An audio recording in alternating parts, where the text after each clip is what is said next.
Hey, what's up, everyone? Gaming Hearts 1 here, and today I'm going to talk briefly about Persona 5 and the Persona series as a whole to some extent, whether or not P5 is the best installment within its series. And in some ways, I think it is, and I'm pretty sure a lot of people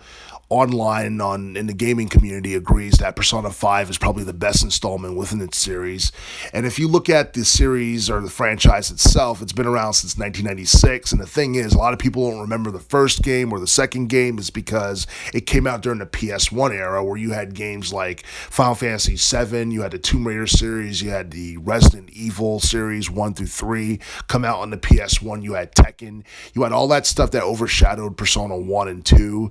And then you had Persona 3, which came out back in 2006, and I believe that was on the PlayStation 2, and that was something that, even though like Persona 3 was a great game looking back at it now,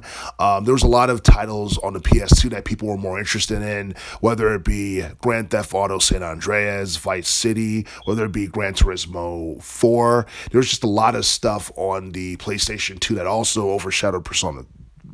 3, and even to some extent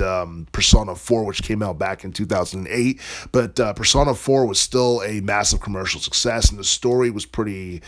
it was very intriguing. It kept you hooked and it kept you interested in what was going to happen because there was a lot of mystery in it, and there was a lot of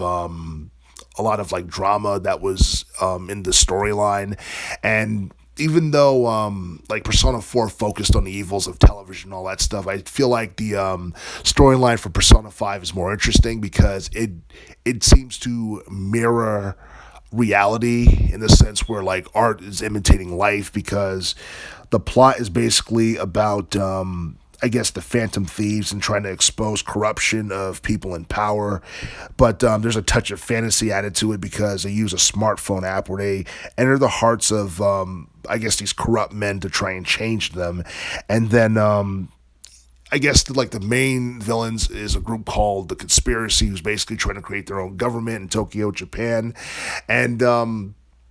I do find that all very intriguing, and honestly, I can't see Atlus coming up with a game that has a better plot than Persona 5. I'm not going to say that it's not going to happen, because we do know that Persona 6 is going to be a thing, because Persona 5 is way too popular for it not to have a sequel, but then some people think it's probably too soon for there to be a Persona 6. In fact, Atlus has not made any announcements in regards to a Persona 6, and if they do plan on releasing a Persona 6 in the future, hopefully we get some kind of announcement about that sometime in 2023. But as far as Persona 5 is concerned, I feel like that Persona 5 is one of the most high profile and yet successful JRPGs of the teens decade.